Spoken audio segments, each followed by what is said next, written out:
여러분 안녕하십니까, 강신업 변호사입니다. 자, 지금 윤석열 대통령의 접견 횟수를 가지고 또 민주당에서 그걸 문제 삼고 선동선전을 하는 모양인데요. 하루에 무슨 1.7회꼴로 접견을 했다, 하루 종일 접견장을 들락날락거린다, 그런 식으로 지금 문제를 삼는가 봅니다. 참 치졸하고요.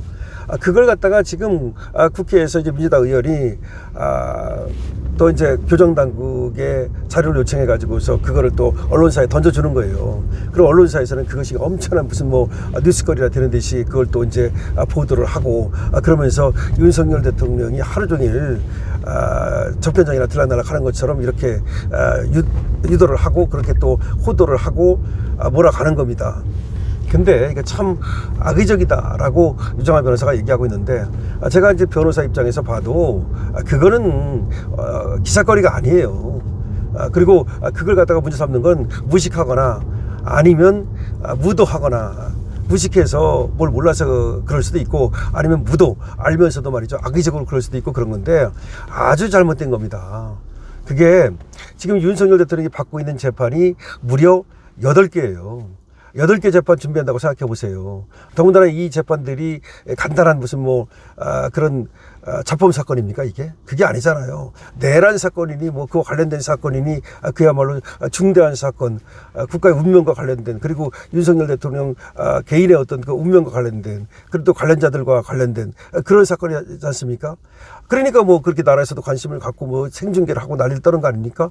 그런데 그런 사건을 갖다가 준비함에 있어서 말이죠, 증인도 여러 명이고, 증인신문도 해야 되고, 하여튼 간에 조사하고, 또 글 쓰고, 또 그걸 갖다 점검하고, 할 게 너무나 많은 거예요. 근데 그걸 제일 잘하는 사람이 누구야? 당사자잖아요, 당사자. 그러니까 변호인 입장에서는 말이죠, 어떤 증인신문을 썼다 그러면 그 피고인을 만나가지고, 당사자를 만나가지고 확인을 하고 점검을 하고 그럴 수밖에 없는 거예요. 교정을 하고. 그런데 1.7회면 오히려 작은 거예요. 왜냐하면 1.7이라는 게 뭐냐면, 이제 하루에 1.7회꼴로 2번은 안 되는 거죠. 접견을 했다는 말인데, 오전 접견 한 번, 오후 접견 한 번, 이런 식이라는 얘기인데, 보세요 한번. 이게 8개 재판이기 때문에 맡고 있는 변호사도 다 다르잖아요. 변호사 팀이 예를 들어서 10명이 있다 치더라도, 그 중에서 A 변호사는 A 사건, B 변호사는 B 사건, 이런 식으로. 그러면 오전에 들어가는 변호사가 하고 오후에 들어가는 변호사가 다를 수 있는 거고, 그럼 한 번 갖고 안 되는 거죠. 그리고 때로는 말이죠, 또 급하게 들어가야 될 경우도 있는 거고. 그런데 그걸 가지고 문제를 삼는다? 마치 무슨 특혜를 받는 것처럼 그걸 갖다가 국회의원이라는 자들이 떠들고, 그걸 갖다가 언론이 받아가지고 다시 쓰고, 이거는 아니다. 유정아 변호사가 그 주장을 하고 있는데요. 유정아 변호사가 페이북에 쓴 글을 여러분께 그대로 알려드리고 계속해서 관련 논평을 진행하겠습니다. 유정아 변호사, 접견 횟수만 부각하는 왜곡 또 시작인가? 윤석열 전 대통령의 구치소 접견 횟수를 둘러싸고 일부 정치권과 언론이 또다시 숫자 프레임에 매달리고 있는 바, 접견 횟수가 많다는 사실 하나만을 떼어내 마치 특혜라도 있는 듯한 선동은 언제까지 할 생각인지 묻지 않을 수가 없다. 윤 대통령의 경우 총 8건에 달하는 기소가 병렬적으로 진행되고 있다. 각 사건마다 내란, 이적 등 국가의 존립과 직결되는 중대한 범죄 구성이 문제되는 만큼 쟁점이 방대하고 법리 또한 극도로 복잡하다. 실제로 재판은 거의 매주 열릴 정도로 고강도로 진행되고 있으며, 매주 열리고 있잖아요, 사실상. 증인신문과 방대한 기록 검토, 치밀한 법리 대응이 쉴 틈 없이 이어지고 있는 상황이다. 이러한 조건에서 변호인과의 접견은 선택이 아니라 필수다. 접견 횟수가 많다는 것은 특혜의 증거가 아니라 오히려 그만큼 방어 준비가 치열하게 이루어지고 있다는 방증이다. 언론 역시 마찬가지다. 하루 1회 이상 접견이라는 자극적인 문구를 전면에 내세우면서도 왜 그런 접견이 불가피한지에 대한 설명은 찾아보기가 어렵다. 더 우려스러운 것은 이러한 문제 제기가 국회 법제사무위원회 소속 의원과 정보 전달에 민감한 뉴스 통신사를 통해 제기되고 있다는 점이다. 더군다나 법사위원이라면 누구보다 형사 절차의 기본 구조와 방어권의 중요성을 이해해야 한다. 이런 식으로 통신사의 단독을 던져주는 양 선동해서는 안 된다는 것이다. 법률가적 소양이 결여돼 정치 선동을 할 것이라면 법률가적 소양도 없어가지고 그런 정치 선동을 할 것이라면 그 자리에서 머무를 자격이 있는지 스스로 돌아보는 것이 좋을 것이다. 국회의원들 말입니다. 참고로 김건희 여사님은 하루 한 번가량 변호인 접견, 허리 통증으로 인해서 길어야 30-40분밖에 못한다. 유정아 변호사는 이제 윤석열 대통령 변호뿐만 아니라 김건희 여사도 맡고 있는데 하루 한 번 정도 하는데 허리 통증이 있어가지고 오래 앉아있지를 못해갖고 길게 접견을 하지 못하고 있다. 제대로 된 정보도 아닌 것을 심지어 통신사에서 하루 대다수를 접견실에서 보낸다고 썼다는 것이 황망할 지경이다. 준 사람이나 받은 사람이나 부끄럽지도 않은가. 제목이 뭐냐면 그렇게 돼 있어요. 윤이 하루에 1.7회 접견실 들락날락, 구속 319일 중 538번 접견. 이것이 기사야. 이게 말이 되느냐 이거야. 이런 기사를 써가지고서 들락날락. 한번 생각해 보세요. 그냥 접견도 아니고 일부러 들락날락. 그 말 자체가 말 속에 다 이게 들어있는 거 아닙니까? 거기에 벌써 윤석열 대통령이 마치 그 특혜를 받고 필요도 없는 접견실을 들락날락하는 것처럼 그렇게 지금 호도하고 있다고 얘기하는 겁니다. 그렇지 않습니까? 이거는 내가 봐도 이런 기사는 쓰는 사람도 문제고 이런 기사가 나가도록 그렇게 또 거기다 던져주는 거 이것도 문제다라고 안 할 수가 없습니다. 지금 제목이 그거예요. 구속 319일 중 538번 접견, 하루 1.7회 접견실 들락날락. 근데 이게 들락날락이 모든 언론사가 거의 비슷해. 그러니까 이게 들락날락이라는 걸 누가 이제 한 군데서 쓰니까, 통신사에서 쓰니까 다 따라하는 거야. 이렇게 돼 있습니다.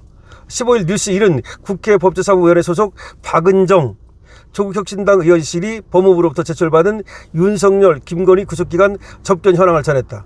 조국당의 박은정이가 이거를 이제 자료를 받아가지고 이걸 까버리는 거야. 조국당의 박은정 있잖아. 그 인간.